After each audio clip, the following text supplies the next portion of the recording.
Hello, welcome everyone to today's live stream. Thank you all so much for joining us today. I'm very excited to kind of take you through this session and, continuing on this AI Jumpstart into AI series. This is the third part of a three-part series that we have been doing today. So it's actually the last part of the Jumpstart into AI series. So I'm very excited to kind of, continue this learning journey and, kind of take you through like the last kind of few steps that can help you actually get started into actually jump starting into your AI journey. Whether you're a beginner, a student, someone who's basically interested into getting into AI or learning more about AI, this session is very beginner friendly and it's kind of, the best kind of guide for you to actually start and get going.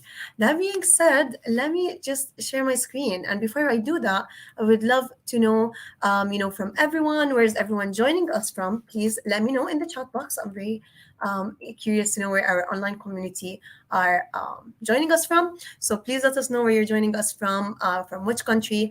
I'm based currently in Dubai, United Arab Emirates. So let me know if there's like any fellow Dubaians here. That being said, let's start by actually sharing our screen and showing you what our topic is for today. So for today, we are going to be continuing the series, which is the Jumpstart into AI. This is the third part. So that being said, I am going to kind of take you through quickly before we start.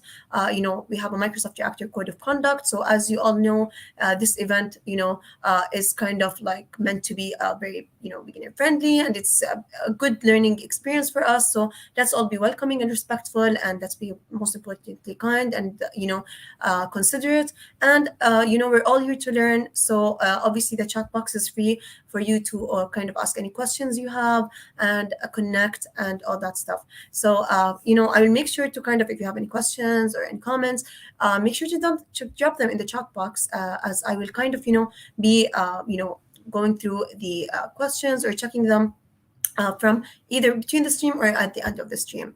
But please do right now, just let us know, where you are joining us from. That being said, I am going to introduce myself to anyone who has not been here before. My name is Hadeel. I am a regional cloud advocate and data analytics engineer at Microsoft Reactor, Middle East and Africa. So here's my LinkedIn. It is just like my name. If you would like to connect with me or stay up to date with my latest events and know what other sessions I would do, please feel free to connect. That being said, as a regional cloud advocate, my goal and my kind of the thing that I really love to do is to kind of share my knowledge and my experience about, tech topics. Specifically, my kind of areas of interest and areas of expertise are data science, data analytics, machine learning, and AI, as well as I'm always open to kind of exploring other new topics such as Internet of Things, the Microsoft Azure platform, low code and no code, Power Apps and Power Platforms as well, and so many kind of more emerging technologies that are out there. So as a regional cloud advocate, we usually hold these sessions kind of in a hybrid model. So sometimes online, sometimes in person, to kind of just basically teach you what we have learned and, show you what we have, what resources that can be, very useful for you. If you're a beginner, if you're someone who is getting just started into kind of, exploring a new tech topic or such, this is for you. That being said, let me just go back to the stream just to see who do we have here? So I do see people. Hi, everyone. Thank you. Thank you for joining us. Hi, I see people we have from Dubai. We have people from Stockholm, Sweden. Hi, Neha. Hello from India as well. We have some people from Nigeria, and we have other people from Dubai. So I am loving the interaction and the comments. I love this online community, online experience. We can all obviously kind of grow together and, just learn from each other from wherever we are. That being said, thank you all so much for joining us. Please let us know if someone else joined or where you're joining us from. And if you have any questions, feel free to drop them in the chat box. So let me go back to the slides and take you through, kind of what we have for today. So if you're new here and you don't know what Microsoft Reactor Middle East and Africa is, Basically, we are part of the Microsoft team, and we basically hold these sessions and events just like the one that you're attending today with me, Jumpstart into AI. So many kind of tech topics that are out there. If you're into coding, if you would like to learn more about maybe kind of like a beginner session, if you would like to know as how to kind of develop your own new solution using, for example, Python or whatever it is. Really, if you would like to learn any kind of new tech topic, this is where this is actually the platform for you to actually kind of stay up to date with what Microsoft's latest events that you could be really interesting to you, for you to check them out. So the easiest way to find us is just to easily scan. I have a barcode here for you, and join our group on Meetup, or you can search www.meetup.com/Microsoft-reactor-mea.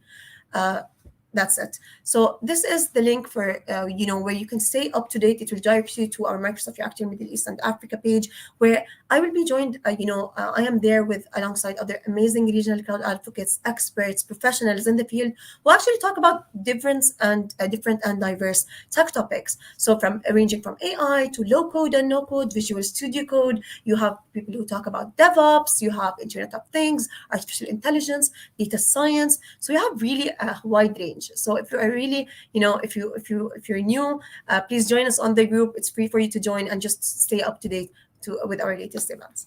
So since today is the last part of the Jumpstart into AI series, let's just quickly recap what we have done last time. So last time we were able to kind of learn about, what cognitive skills make up an AI programming. We were able to distinguish between the different categories of AI, from machine learning, deep learning, neural networks, and so much more. We have explored machine learning concepts in more depth, so kind of, taking upon like the foundations of machine learning and what it is all about and what makes up and like how machines learn and all that stuff. We also identified the most popular types of machine learning algorithms. So obviously, if you don't know, every single AI project focuses and has uses machine learning algorithms in order for the model to kind of run. So we kind of explored the most popular machine learning algorithms last time, to kind of get an idea of how how they differ from each other and all that stuff. So since we have a lot of machine learning algorithms and maybe you missed the session last time, I will have a cheat sheet, machine learning algorithm kind of quick summary or cheat sheet for you throughout in the slides, just for you to kind of have a quick idea. And we learned about the best tips on how to get started into AI, which is the most important thing. And this is something I'm going to be also focusing on today, giving you my best tips as a regional cloud advocate on how you can jumpstart and get started with your AI journey. Today, we will learn a few things. So we were going to look at how we can successfully implement an AI project. We're going to kind of look at the life cycle stages of a typical AI project, what it consists of, what steps you need to take to kind of, start from your planning to actually implementing to the actual execution. So everything that you need to kind of know from A to Z. We will walk through an example of an actual AI project, just to kind of see, the concepts that we will kind of look at today actually be implemented with an example. We will look very briefly at the Azure AI platform. I'm going to kind of introduce it to you. And lastly, we're going to talk about how you can get started into AI using my best tips. So let's begin by asking ourselves these questions. So this is a question to all our online community, and please feel free to kind of answer in the comments if you'd like. We love this online interaction. So question: how do you successfully implement an AI project? So think of this: you are new to this field, which is AI, or maybe you have this project that you have going on. What plans do you take? What action steps do you take to successfully implement this project from A to Z? So let's say you have built your foundational knowledge, you have already learned the basics, you know what makes up an AI project, you know, like the kind of steps that you kind of need to take. You've learned about the different machine learning algorithms, the different types of learnings you have, from supervised, unsupervised learning, and semi-supervised learning, reinforcement learning. You've learned all about these kind of concepts. But how do you actually, when it comes to implementation, how do you successfully implement an AI project and make sure it is working correctly in kind of the right step? In order to answer this question, we look at an AI project cycle. So knowing the steps of an AI project cycle is actually very vital for, when it comes to AI solutions. So whether you're trying to build, maybe you're trying to predict, let's say, the weather forecast, you're trying to build a model that will help you classify, let's say, cats or dogs from each other, whether you want to, do some spam detection kind of AI model, whatever really your goal is, you have to kind of take the steps are the foundational vital steps are kind of there. So they will act as a framework for you to make sure that your deliverables are there, and you really know how to kind of walk through your project effectively in the right steps. So let's talk about what this actual AI project cycle is all about. The AI project cycle can be basically summarized, as we can see here, into basically 5 steps. We start with the problem scoping, data acquisition, data exploration, we move on to the modeling, lastly, we will go to evaluation. Now, let's kind of explore each step kind of very briefly, and then I will take you into the example and explain more about these steps so you can kind of get an idea of how you can build this framework for any kind of AI project that you are trying to build. The first step is problem scoping. Now, just like its name, basically, this is the first initial step that you have to do in any AI project, or basically in any project that you really are starting to work on. When you're given a project, the first thing you have to think of is, what is my objective? What goal do I have to achieve? What do I really want to accomplish by the end of this project? So you kind of have to scope for the problem, and you need to really highlight what your problem and state what your problem is about, and how, and why you wish to solve it. Under kind of problem scoping, you kind of have like different parameters that can help you answer these questions. So this is where the 4Ws canvas comes in. So you will have to kind of ask yourself, who is the person that I'm trying to solve this problem for. Is it a stakeholder? Is it someone who is, working at a company? Whatever really your goal is, you are going to kind of identify. And then you will go to the what. What is my problem? And then you will go to the why. Why do I want to solve this problem? And then you go to the where, like where the situation of this problem is, or where the location of this problem is. So by asking yourself these, going through the 4Ws canvas as an AI engineer, as a data analyst, data scientist, really it gives you kind of a clear idea or a clear focus to know how to kind of identify your objective very clearly. So after we've went through the problem scoping, we identified and clearly stated our problem. The next step is to actually collect our data. So what is data? Data is raw numbers, figures, information, or basically any kind of statistics that you have.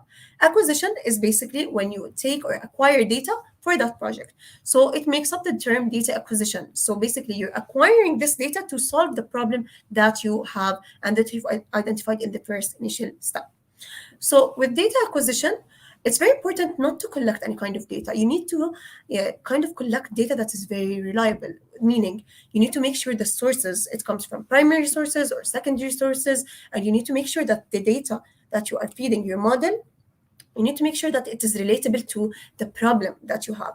So let's say you want to kind of predict the sales of, let's say, you're a store owner and you want to predict the sales of your products in the next few months.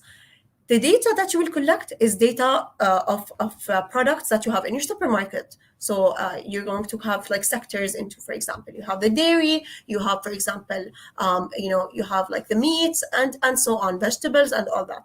So the data has to kind of make sense to what your problem is. And the quality of the data is actually one very important point when you collect your data here.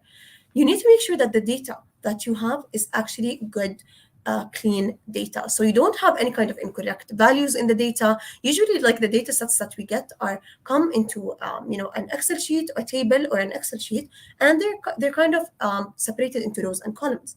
And usually, as humans, we usually make mistakes. So once you have people who are doing data entry like 24/7, it's normal for them to kind of have incorrect values, to misenter a value, to have like a row or a column that does not make sense or something. So you really have to check in this step the quality of the data that you have before you actually take it to the next step.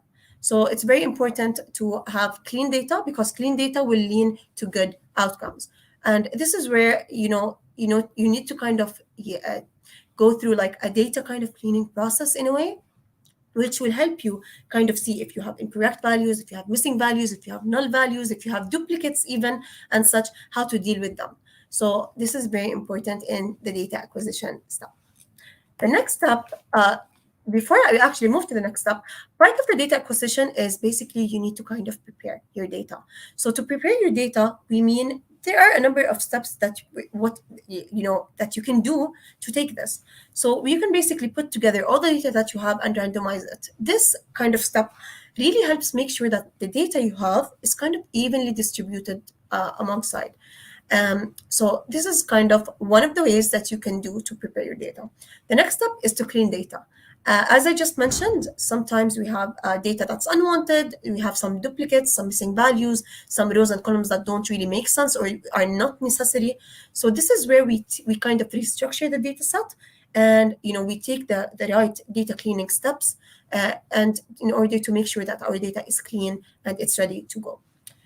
The other kind of step is we can visualize the data that we have to understand how it looks like, and to see even if we have relationships between kind of any variables or attributes, if we have any kind of hidden patterns. So visualizations, by visualizations, I mean like graphs and tables and charts.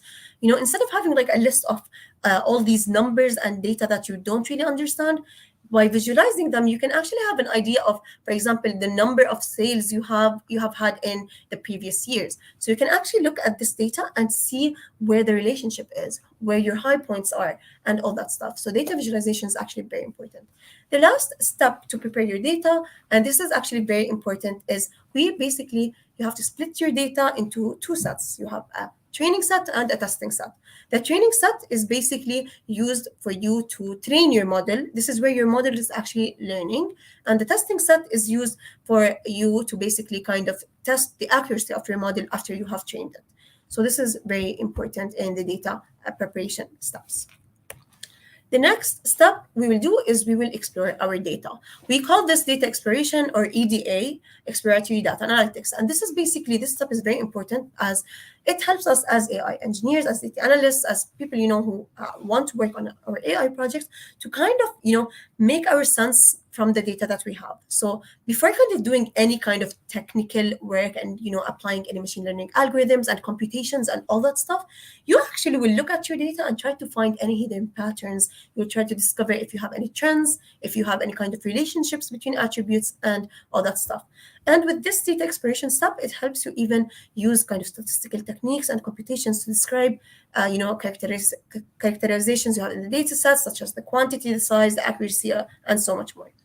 And this kind of allows for a general and deeper understanding of the data.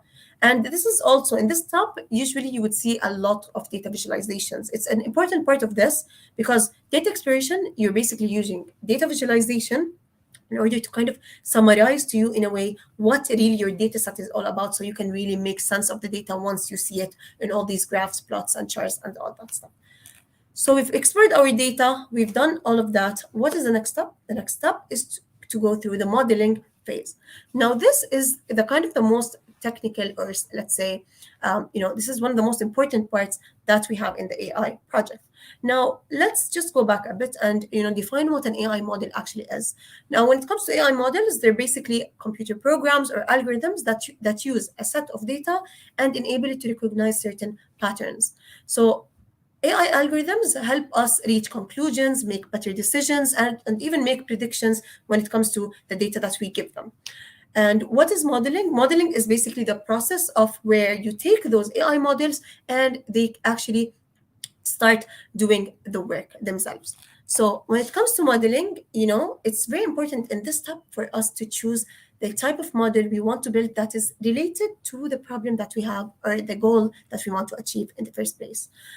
So for this, you can obviously, as I mentioned, we have a lot of machine learning algorithms, and each algorithm is basically rooted to do a specific task. So you need to kind of know and which model would suit what type of your type of problem. You can then test like several selected models and then figure out which is the most efficient one.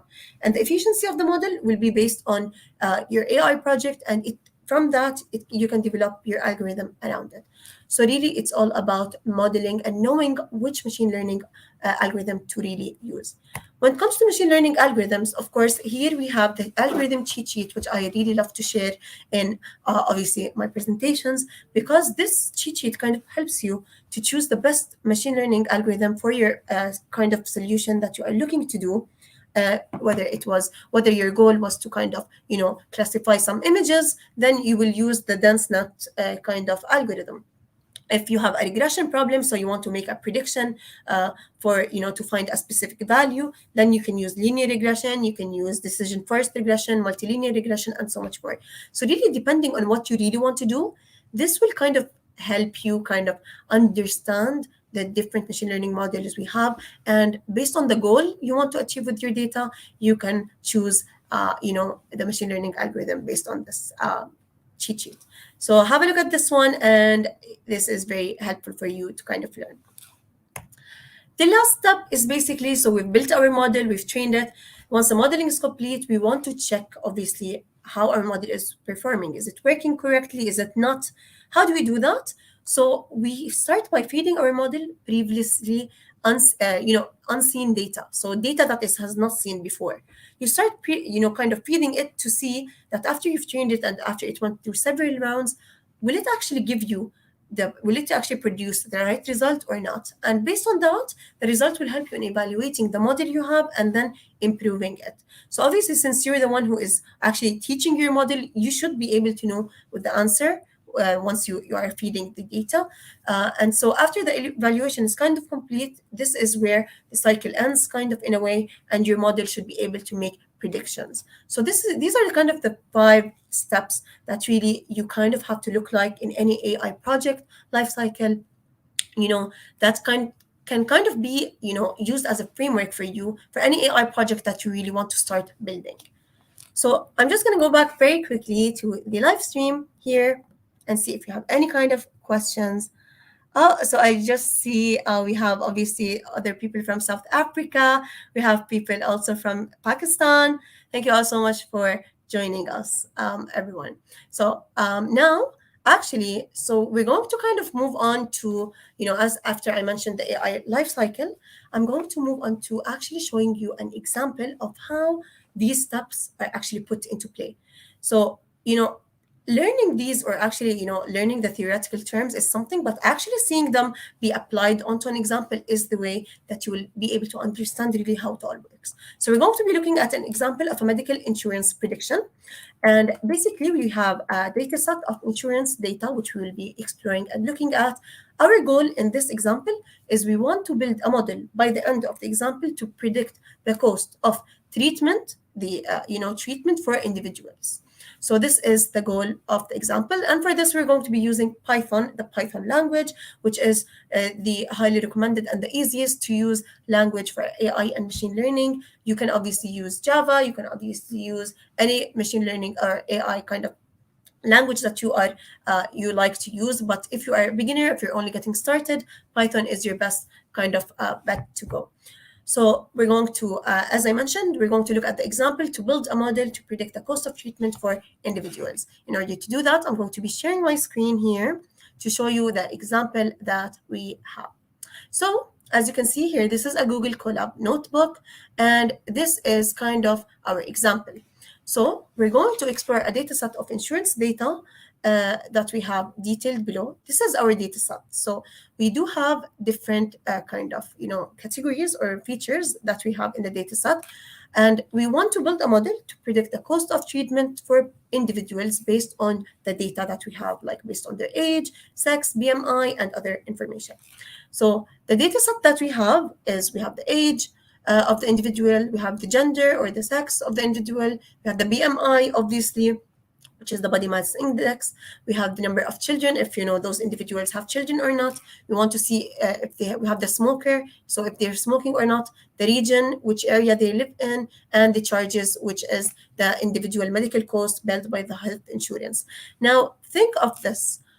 Our objective is to build a model to predict the cost of treatment for individuals. So you can immediately know, you immediately think that my goal, my target kind of value here is the charges. So this is what I really want to look at. So let's start by actually loading our data. The first step in any AI project is to load your data. And in order to load our data, we import our necessary Python modules that help us, or libraries that help us do all the mathematical computations and the data reading and the visualizations and the plotting and all that stuff. So for this kind of example, we're going to be needing the following libraries. So we have NumPy for scientific computing, like matrices and linear algebra. We will use pandas for which is used for manipulation and analysis, and we will use matplotlib for plotting and visualization. So here we will run these lines of code and import the necessary libraries. And then obviously you can find the dataset here. So let's say you want to look at how the dataset actually looks like.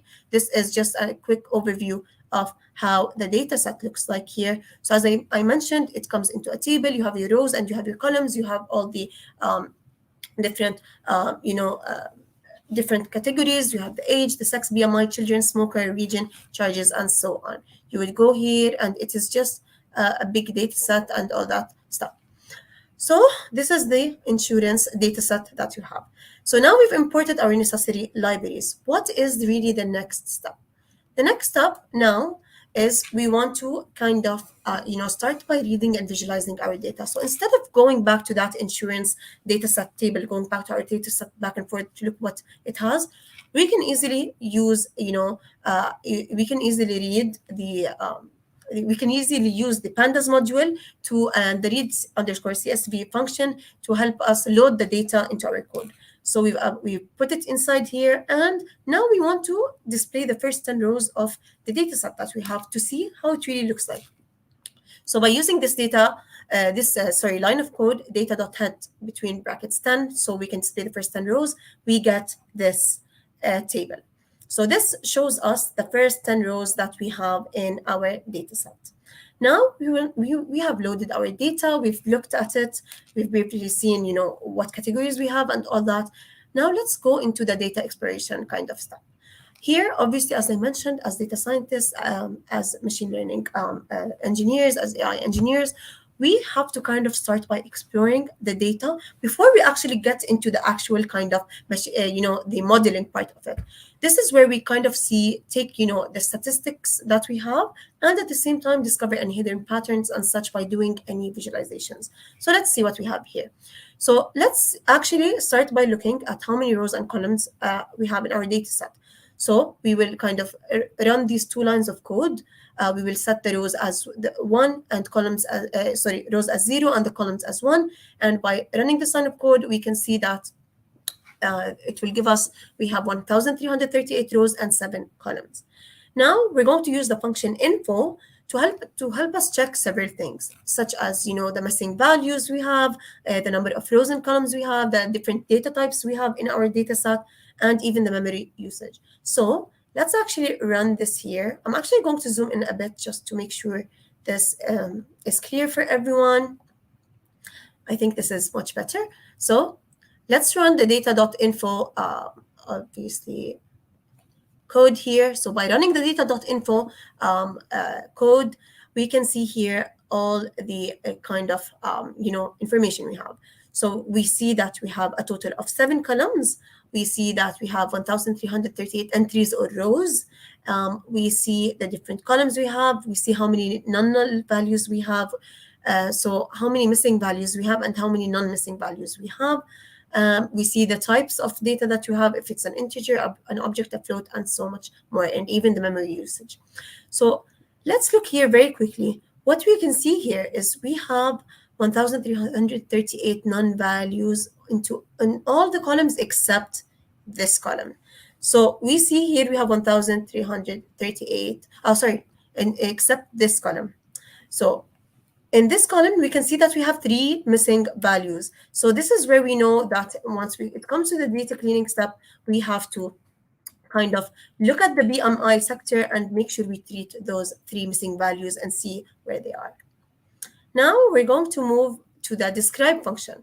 The describe function, what really it does, it kind of gives us statistics such as knowing what the mean is that we have, the standard deviation, the maximum and minimum of each numerical value or each numerical column that we have. So we're going to use the data.describe function in order to check these numbers we have, and it will give us this table. So you can see here, this is the standard deviation, the mean, the minimum value you have for each of the columns. You have the first the first quarter, the 50 percentile, which is the second quarter, and this one, and the maximum. So here you can see really all the kind of statistics using this describe function. It will help you know all these numbers and get a clear idea of what's really happening in your data set. Now, since we've known the numbers and all that stuff, we will move on to kind of start by visualizing our data to help us really kind of look at really what's inside our data set. So we're going to start really by, doing some visualizations. For me, I wanted to do some kind of, different visualizations. At the beginning, I would like to look at the distribution of charges we have across our data set. So, since our goal or target goal is to see how much patients spend on their treatments, we want to kind of look at the distribution of charges first. So we're going to plot a histogram to do that. So we're going to kind of, identify the x-axis, the y-axis, and here we have, using this line of code, this will also show us the title of the histogram that we have. This is the histogram that we get on after running this line of code. So as we can see here, this is what we have. So we can notice from this kind of plot that the lowest charges are spent by the majority of the patients, and the highest charges are spent by very few patients. So obviously, this is kind of what really it shows you. So this is why data visualizations are important, because you would never really know these numbers or see these kind of statistics except when you actually visualize your data to make sense of it. Now, let's actually see the correlation. If we have a correlation between the smoking column and the cost of treatment, we want to see if the smokers actually spend less or more on treatment than non-smokers. In order to do that, we want to first see how many smokers we have in general and how many non-smokers we have. So instead of actually going to our data set and counting how many we have and how many we don't have, we can easily run these two lines of code, and they will tell you that we have 274 smokers and 1,064 non-smokers. Now that we knew how many smokers and non-smokers we have, we're going to plot the charges for both. So here we are going to see the distribution of charges for smokers and distribution of charges for non-smokers. So here we've distributed by running the line of code for these two, and we can notice in kind of the majority of the smoking patients here in this one, the majority of the smoking patients, the highest one, spend around $20,000 kind of dollars on average on their treatment, compared to obviously non-smoking patients who spend around $2,000 to $5,000. So we can say that obviously patients who smoke, who are smokers, obviously spend more on health treatment due to kind of lung issues, and maybe they have other kind of blood tests and things that they have to go through. So this kind of shows us the correlation between both smokers and non-smokers. Now, let's actually look at the correlation between the age and the cost of treatment. We want to kind of look at first, let's look at the distribution of age in our data set. Let's look at, what ages we have mostly in our data set and how the age then will affect the cost of treatment. So we're going to also plot a histogram for this. And we have here, we have the title, the age distribution, we have the frequency as the x-axis, so the number of people, and the age is down in the X label. So here we can see, and this is the distribution of the age. So we can definitely say that we have people who are around the age of 20s, in their 20s, who are, this is the kind of range that we have in our data set. Next, we're going to plot the correlation between now the age and the cost of the treatment. So we're going to, in order to do that, we're going to draw a scatter plot between the age and the cost of treatment to actually see, what correlation we can find between these two attributes. So we're going to do the same, and this is how the scatter plot will look like after running this line of code. It will show us this. So we can see here, as we have the charges and we have the age, that the more, the older the patients we have and the older the patients get, the more obviously they spend on their health treatment because of their issues, and obviously there are many contributing factors to this. So really, you can think, between you and yourself, that really all of this really makes sense. Now we're going to actually check if the smoking also kind of affects this curve or not really. So what we're going to do is we're going to kind of also plot a scatter plot to show the correlation between the age and the cost of treatment, while I'm going to kind of separate these two into colors so we don't get confused. So we have the smokers in red and the non-smokers in blue. So here we have the table. This is after running this line of code. It shows us the cost of treatment for different ages. So as I mentioned, smokers are in red and non-smokers are in blue, and this is what we get. So here we can see that non-smokers, obviously the blue ones, tend to spend less on their health treatment. However, the smokers obviously spend more, and this actually confirms to our previous findings. And it's kind of, regardless of their age, it actually confirms that non-smokers tend to spend less on their health treatment, as per seen from the visualization we have here. Now let's look at the correlation between the body mass index and the cost of treatment. As I mentioned here, in this data exploration kind of step, you are kind of, trying to look at different values to see if you have any hidden patterns, any relationships between any kind of, rows and such. So now we're going to look at the BMI and the cost of treatment. As we all know, the body mass index, I'm just going to zoom out a bit for this one. The body mass index is obviously the weight over the height meter squared. So this table or this chart here kind of just very quickly represents or kind of shows us the different categories you have for the BMI, a typical BMI chart. So typical BMI chart, if you are underweight, if you are highlighted in blue, you will fall under the range of 12 to 18. If you are healthy, you will fall into the range of 19 to 24, overweight from 25 to 29, obese 30 to 39, and extremely obese, you will fall under the range of 40 to 42. So this is just, I added this here just to kind of help you get a quick guide to help you understand the next few steps. So now we're going to look at the distribution of the BMI in our data set, and then we want to see, after we look at kind of the distribution of BMI in our data set, we will see then how it affects really the cost of treatment that we have. To do that, we're going to actually draw a histogram to look at, with histograms, they kind of show you the distribution of, a typical kind of attribute or variable you have. So here we defined all the, the x-axis, the y-axis, we put the title. After running this line of code, this is what we get. So as you can see here, most patients have a BMI from, this is the highest. So you can say almost like a 27 to 30. And once you go back to the chart, a range of 27 to 30 means that they almost all fall between the overweight to the obese. So overweight is the yellow and obese is orange. So this is what we can say, that most patients, most of them fall under the overweight and obese categories. Now, according to the BMI chart above, obesity starts at 30, at BMI, which is 30. So we're going to kind of start by investigating the BMI on the cost of the treatment that we have. So to do that, we're actually going to kind of select how many obese people we have, the overweight people, the healthy people, and the underweight people, in order to kind of see the different categories of, how many healthy individuals we have, how many obese, and all that. So by running all of this line of code, it shows us that we have 700 people who are obese, 385 underweight, 230 who are healthy, and 15 who are kind of underweight. So we can notice that obviously from the results, that most patients that we have are obese, whilst very few are underweight. And even if you actually recall, we had an extremely obese category, but it is not included in our data set because we don't have any patients at all, so it is excluded.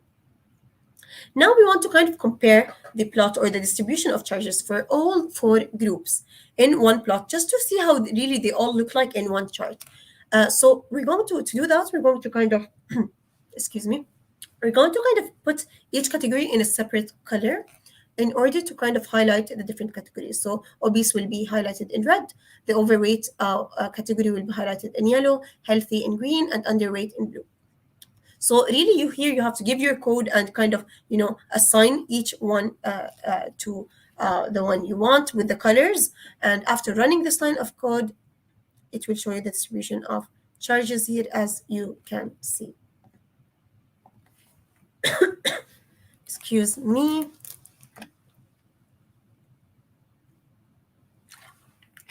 So from the charges distribution, we can look at here.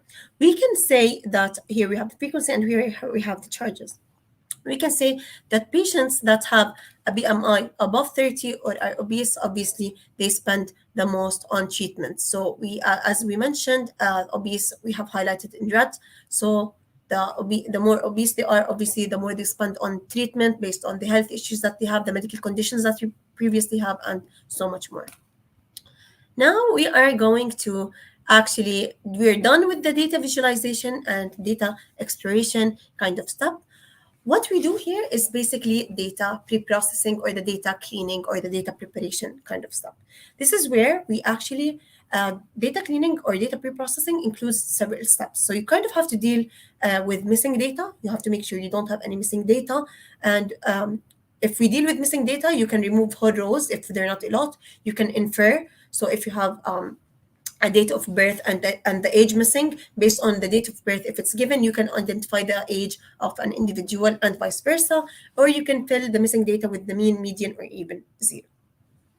And preprocessing or data cleaning also includes removing unused columns, so columns that we don't really need. So as we mentioned earlier, our goal in this example is to predict the medical cost or on treatment for new individuals that we have. So obviously, we don't really care about where they come from. The region doesn't really play a big role. So we can know that later on in this kind of data cleaning stuff, we can really just eliminate this column because it's not really important to our goal and our highlight. And we also convert any categorical or non-numerical values to numerical values, obviously. So we can use any kind of machine learning algorithms and such. And it's very important to make sure all our data is normalized, and which means all our data ranges from 0 to 1. So these are kind of the steps that we do in order to get rid of any kind of messy data, any kind of data that needs to be pre-processed. So we're going to start by removing missing data.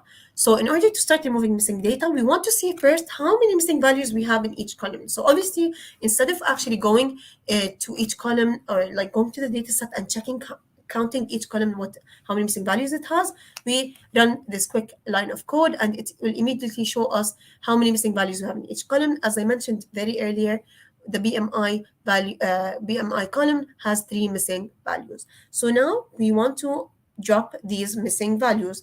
So by using this line of code, the data.drop_NA, we will make sure that now our missing values are gone and they're good to go. So now we make sure our data is good and this is like we don't have any other missing values. So we can use the data.info function, which I already talked about, just to see how it all looks like as per previously.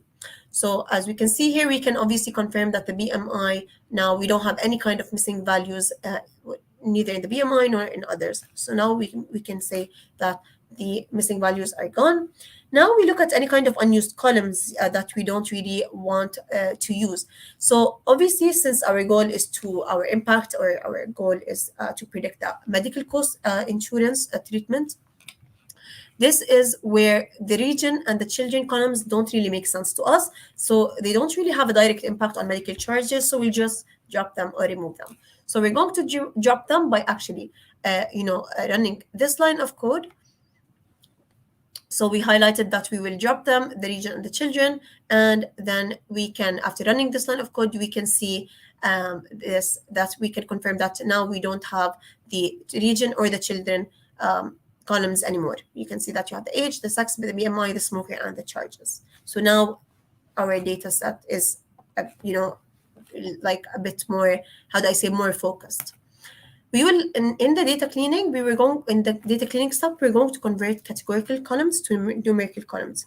It's very important to, obviously, since let's look up a bit. We can see here obviously that we have smokers and we have the sex. So smokers here are in yes and no. And really, when you're dealing with a machine learning algorithms only understand numbers. So you have to kind of convert these into numerical values. So what we're going to do to convert these, you can take the yes and convert it into one, and take the no and convert it into zero. So this is why we will do that. So we will do that for each of the sex columns and the smoker columns as well, to make sure these are converted. So we will start with the sex column. So by kind of highlighting that, giving the gender of the male, it will be transitioned to zero, and female will be converted to one. And highlighting this line of code, we can see that the sex kind of uh, column is actually converted. Now we will do the same for the smoker column. We will run the same kind of line of code for that one, and we will replace it. And we can obviously here, by using the data.head function and running this line of code, it kind of helps us understand, okay, now all our uh, non-numerical are converted to numerical values. However, we are not really done yet. Now it's very important to actually scale all our columns by normalizing it. So to normalize our values, we want to kind of make sure all our values are between the range of 0 to 1. So first of all, we're going to get the maximum value of each column. So by simply running this line of code, it will give us the maximum value of each column that we have. Then we will take each column and divide each column by its maximum value. So by running this line of code, this is what we get for each of the columns here. So we can confirm from this table that all the data is normalized from 0 to 1. We don't have any missing values. We've dropped all the unused columns, the region and the children columns, and now our data, we can say that after we've explored our data, we've visualized, done some data visualizations, found some relationships and such, we've cleaned our data. Now we can say our data is actually ready for the next step, which is the modeling kind of step, or the data processing and analysis step. So now we're going to actually build our model. And since this is a regression problem, so we want to predict the cost of treatment. So it's a regression problem. So we're going to be using the multilinear regression model to predict the cost of treatment for any new incoming patient. The first thing we're going to do is we're going to split our data set into a training and testing set. So the training will be used for the model to learn from, and the testing will be used for the model to evaluate the performance on. Usually, data scientists or professionals really in the AI kind of field, they've all agreed that we usually take most of the data to the training. So 80% or 70% of the data goes to training, and only a small portion of 20% or 30% goes to the testing data. So here I have to put the split the data set into training of an 80% and the testing of 20% set. So here we split the data set. After running this line of code, you can see that you have here here it is. Yeah. So we can make sure that our data set is split. So after we've split our data set, we have this line and this line. So here we can see that in the training set, we have 1,068 entries or rows. And in the testing set, we can say that we have 267 entries. So this really makes sense because most of the data, obviously we said we fed the training for 80% and the testing for 20%. And we can say that each set has, obviously you might see what the four is, each set has four input features, which are the age, the sex, the BMI, and the smoker, and one output, which is the charges. And our output or the charges, this is the goal, what we want to do to predict the cost. So next, we will move on to actually building the model. And obviously, we want to evaluate, after we've built our model and all that, we want to evaluate our model using the evaluation metrics that we have. So you want to kind of see after you've trained your model, we've already, ran the line of code and all that. We want to kind of add new data to actually see, to actually take these predicted values on the test set and see if your model is performing well or not. So in order to do that, we're going to first see, get the number of examples we have in the test set. So in the test set, we have 267 test examples. Now we have some kind of like parameters that we really look at that help us with the evaluation. So we call these parameters or performance metrics or evaluation metrics as well. They really have different names. So since we're using obviously multi-linear regression or regression models, usually we will look at the mean absolute error. We can look at the mean squared error and the root mean squared error. So I think it's up here. Yes, the mean absolute error. So we'll start by actually taking and looking at the mean absolute error. So by running this line of code here, it will give us the mean absolute error, which is 0.066. The mean squared error, the same thing. You will run the line of code. It will give us 0.008 and the root mean squared error. So here we can just say the root mean squared error is 0.091. So one thing to notice that you might wonder why is it 0.0? This is because first we normalized our data set from 0 to 1, so we can expect that obviously the value will be from 0 to 1. The next thing we need to know is that obviously the smaller these errors are, the better our regression model is performing and the better it is working. So since we already have obviously a 0.0, which is between the range of 0.0 to 1, that means that our model is actually working well, and obviously we have a very we barely have any kind of error, we can say. So now we actually want to start by validating the results that we have. And to validate, we're going to obviously define that we use the linear regression model, and we will just run our code by training our model here. Here it will give us the input of model trained. Now we want to kind of do some more evaluation in order to kind of see the error metrics. So as I mentioned, we already did this before, but this actually, this is actually using the sklearn model. It will help us import the metrics and kind of show us exactly what each one is. So instead of going up, I've had them here summarized: the mean absolute error, the mean squared error, and the root mean squared error. Now we can see that the values here are so close to the ones we got from the model that we built ourselves above. So here we can kind of validate that our data set or our model is actually a very well-performing model for this regression kind of use case or example. And because obviously, as we mentioned, the smaller the error, the better. And since our data set, as I mentioned before, is normalized, so between 0 and 1, we have these numbers which are very close to 0. And this is actually considered excellent results, because always once we are training and building these machine learning models, we want as less error as possible, so we can have a better high-performing kind of model.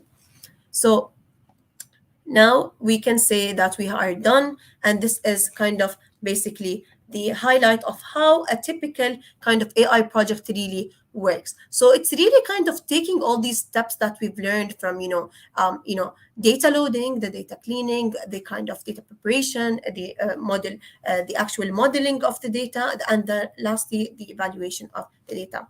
Hence, we can say that we have built our AI project, and we can kind of, if you actually add, it's very important to know that if we actually add kind of unseen data to our kind of testing model, it will be able to actually give us the prediction that we are looking for any kind of new individual new patients that we have, to predict the cost of treatment that we have, since it is already a high-performing model. That being said, we are done with this example. So I'm just going to quickly just go back to the stream, just see if all is good. And yes, awesome. So I am going to back. I know we have a few minutes to go, but I would really like to kind of encourage you to look at the Microsoft Azure AI platform. This is one of the most powerful tools we have in today's world.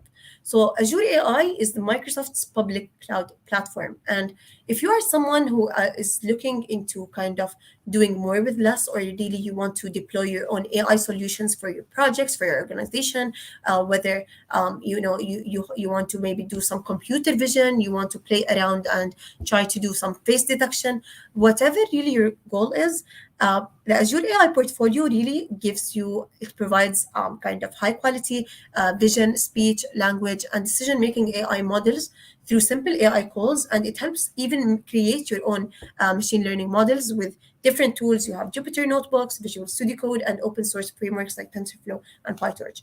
So it's highly recommended for you to check out the Azure AI platform that we have at Microsoft. And definitely have a look at the kind of different services that they offer and the different tools and solutions. That being said, let's go to the last part of this session before we end. So, how can we get started into AI?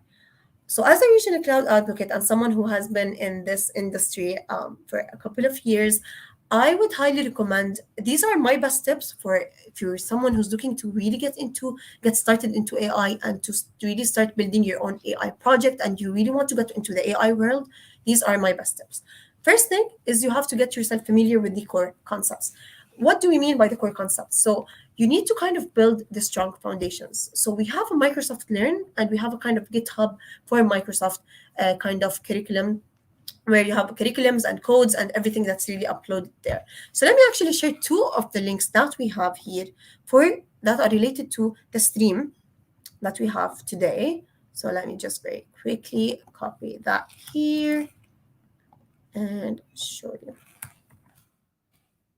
So right now I have just shared a link for everyone here to look at. So this actually Microsoft Learn and GitHub kind of curriculums, actually they're very, very, very useful to help you kind of continue your AI learning journey. So let's look at this AI for beginners, curriculum. And this is actually a kind of curriculum that's built for you all from A to Z. It has everything you really need to know from, the different, what's the difference between deep learning, neural networks, machine learning, the different machine learning algorithms you have. You have also AI ethics, computer vision. You have so many things, that are in this curriculum. So the content is actually very broad, and this is a very well-made AI for beginners curriculum that I definitely use and would highly recommend for you to check out to continue your further learning. So let's say you really want to get into AI, but you don't know how to build your knowledge. This is definitely the best and the best, starting point for you. Highly check this out. It is a kind of an amazing curriculum for you to, it has steps for you to get started, and it even kind of helps you if you're a student to helps you to navigate through specific kind of ways. So highly check this out. The next link that we have is actually a Microsoft Learn module. So if you really want to know how to get started with artificial intelligence, you want to know the Microsoft Azure AI fundamentals, as well as I mentioned, Microsoft Azure AI is absolutely important today in building solutions and AI algorithms and all that. This actually AI kind of learning module is absolutely highly recommended for you to check out. It's something that I personally love to learn from. It talks all about machine learning, how machine learning works, the different machine learning services you have in Microsoft Azure, anomaly detection, computer vision, and so much more. I am going to drop the link for that right now in the chat box as well. So highly check that out and continue your learning journey, because these two links are absolutely amazing free to use resources as well. So check these two links out in order to help you build your foundations and your basics with the core concepts. The next thing you have to do is you need to learn a coding language. So get yourself familiar with any coding language that you really like.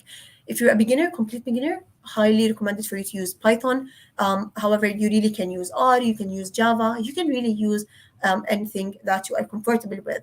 But Python is very kind of, for me, I would highly recommend to use Python because it's simple syntax. It's very easy to use, very easy to understand, not hard. It's very easy to learn as well. So use Python, and because Python also has an amazing package of libraries, different libraries that help you to do the data visualizations, data exploration, the data analysis even, and all that. So Python is highly recommended for you to even check out. And even you can go on our Microsoft Learn platform and, find a lot of tutorials and a lot of kind of beginner sessions for Python if you don't have that experience yet. The third tip is to have your hands on projects. So actually, after you built yourself with the familiar concepts, you're familiar, you browse through our Microsoft Learn platform with all the different topics that you have, you've looked at our GitHub curriculum as well, and you've learned your coding language, the next step is to actually go online and start by finding data sets that are interesting to you and start by actually applying. So as I mentioned, as you saw the example that I walked you through, you kind of have to start by doing the same. So you only learn really by practicing. So definitely get your hands on some projects. And the last and most important of all is to connect yourself in an AI community. So it's very important for you to kind of stay connected, just to know if there are any kind of opportunities there are in the field, to network with other like-minded people, to exchange ideas, to see what's new. So in order to do that, you can kind of research maybe in any region that you have, whether it's online or maybe in person. You might have some events in person or not. If not, we have the online community. We live today in a world where we're all connected in different countries. However, we're all connected and exchanging ideas and networking. So you can obviously follow us on our Microsoft Reactor Middle East and Africa group on Meetup in order to stay up to date with our latest events, whether it's in AI, it's in other sectors as well.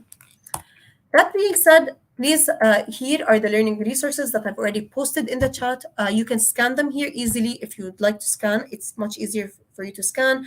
The first one is the AI for Beginners GitHub curriculum, which is an absolute amazing beginning starting point for you to jumpstart into your AI journey.